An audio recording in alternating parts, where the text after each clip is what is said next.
This is Books with Brandywine, and I wanted to share with you guys my book haul for October. It is unusually huge this month. I'm still using up some of those gift cards. They only have like $1 left though, so I'm almost done with them.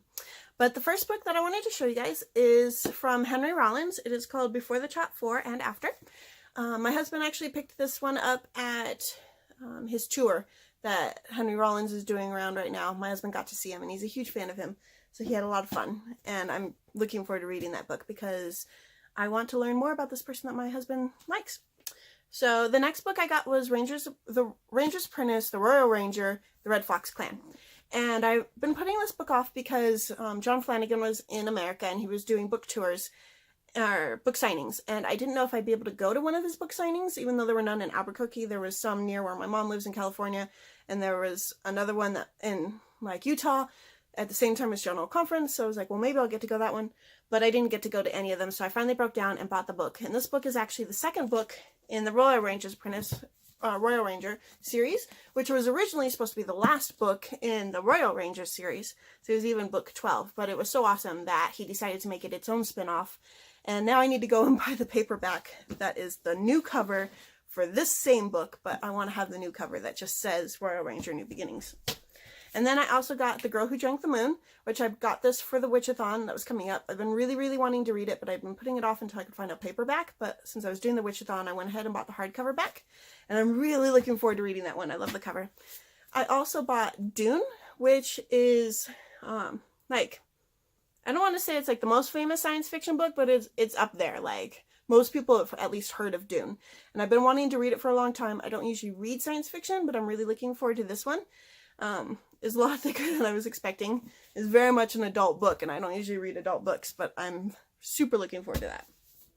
I have the Nevermoor, which I first noticed in the children's section at Barnes & Noble because of its awesome cover. And then I saw it on the paperback table further down in the Barnes & Noble too, so it kept getting my attention. And then I keep seeing people talk about it on like Goodreads and in BookTube, so I'm really excited to finally get this book, and it's on my to-be read. I don't know when I'll get around to it, but hopefully soon. And then this is the Zodiac Legacy. Stanley is one of the authors, and so like it's a novel, but of course it's got all these awesome pictures because Stanley's there. And I picked this one up in a little free library, actually the day before the video that I posted. When I mentioned that I had picked up a book the night before, this was the book. I also got Holes, which I've been wanting to read ever since the movie came out. Apparently I'm the only one out of my friends that hasn't read it, so I'm really looking forward to this, and this is actually one of the books I'm planning on reading for the Witchathon, so I'll probably be reading that soon.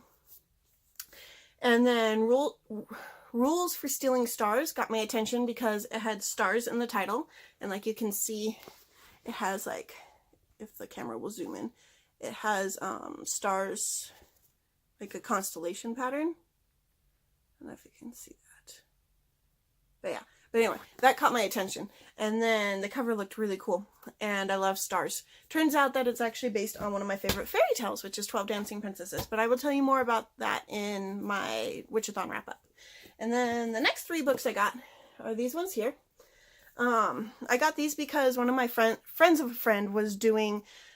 she was selling books online through one of those companies, and usually I say no to like all of those. I do not like buying stuff from my friends on Facebook, but this time she was having a $5 sale, and there were like hundreds of books that she was putting up that were $5 each. And I saw these ones, I was like, okay, these look really interesting. And then I looked them up on Amazon and Barnes & Noble to see if I could find them cheaper anywhere else. And it turns out that none of these are in print anymore. So the only place you can buy them is through this company that sells online through people that, you know, sign up to sell stuff for them. And so I bought the first book of each of these series. Star of Deltora, I almost didn't buy because the reviews that were on it for Goodreads, apparently this is like the second series. There was a series before it, something Deltora, and people loved that series. And compared to that series, they didn't think that this book was as good. But since I haven't read that series, I'm hoping I'll still really like it. It sounded really interesting. It sounded like a strong character. And then this one is the Mapmaker Chronicles, Race to the End of the World. And it sounded really interesting. And then the Impossible Quest, which I actually read for the Witchathon.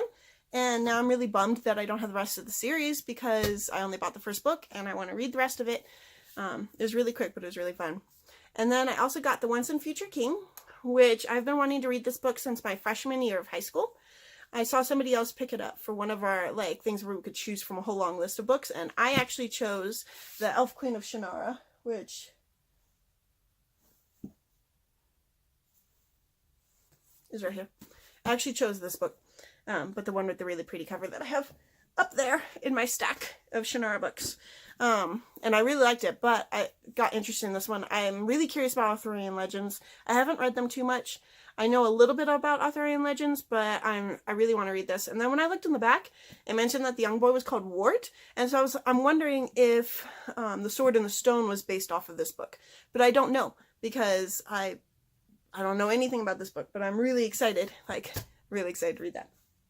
And then I also got I Know Why the Caged Bird Sings, which is by Maya Angelou, and I've been wanting to read this since I was in high school as well. If I remember correctly, it was one of her first books, but I don't know if it actually was her first book. I know it's one of her more famous books, and it's going to have some hard-hitting stuff in it, which is definitely going to be hard for me, but I'm still looking forward super to reading that. And then you guys all saw me get Flew Over the Cuckoo's Nest. That was in the Little Free Library video, so I'm really looking forward to that one. I've never actually seen the movie, so everything in it is going to be a complete surprise for me. The next book is Death Troopers, which I bought for the Witchathon and also because I've been wanting to read it forever. I actually read it a couple days ago, and it was a lot more than I was able to handle. I mean, I was able to read it, but I don't do gore. So if you don't do gore, don't buy that book. Anyway, but I'll tell you more about it in my Witchathon wrap-up. It's actually a really well-written book. The next book I got is What to Do with a Chance, and I got this for my son, and I absolutely love this series. Like, I cannot emphasize enough how much I love this series. They have 2 more books, which are What to Do with a Problem and What to Do with an Idea, and they're always like physical things, like Chance. Oh, it's actually in the back. Chance is like this physical, like, little butterfly thing, and that is a chance. And I think it's great for toddlers and everybody. I love reading it just because it's really pretty. Like, the artwork's great, and I love the storyline. And I think it's important for toddlers to read too, because, or not even just toddlers, but like, you know, kids growing up, because I think that's one of the things that they'd be curious on, what to do with a chance, or what to do with an idea, or what to do with a problem. I think it does a good job of talking about what to do. And then the last book, is this the last book? Yeah, this is the last book, is this huge thing. It is the H.P. Lovecraft, The Complete Fiction. It is the super fancy book from Barnes & Noble.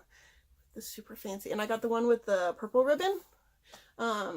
If you get the one with the gold ribbon, it actually has a lot of mistakes, a lot of stuff that got corrected, but the purple ribbon has all the corrections. And so I got it from my husband. He's really into H.P. Lovecraft. I might try to read it, but I don't really like do horror, and H.P. Lovecraft is like the king of horror. Or maybe he was before Stephen King. I assume he's still the king of horror. But I was going to get him the Necronomicon, but then I found out this book actually holds more of H.P. Lovecraft's stories and poems than the Necronomicon does. So, and it was the same price, so I got this one. But yeah, it's so heavy and it is so fancy. Okay, so yeah. So those were all of the books that I got in October, and I can't wait to read them. It's going to be a long to be read. Some of them are already read though. But yeah, so I will see you guys next time. Have a wonderful day.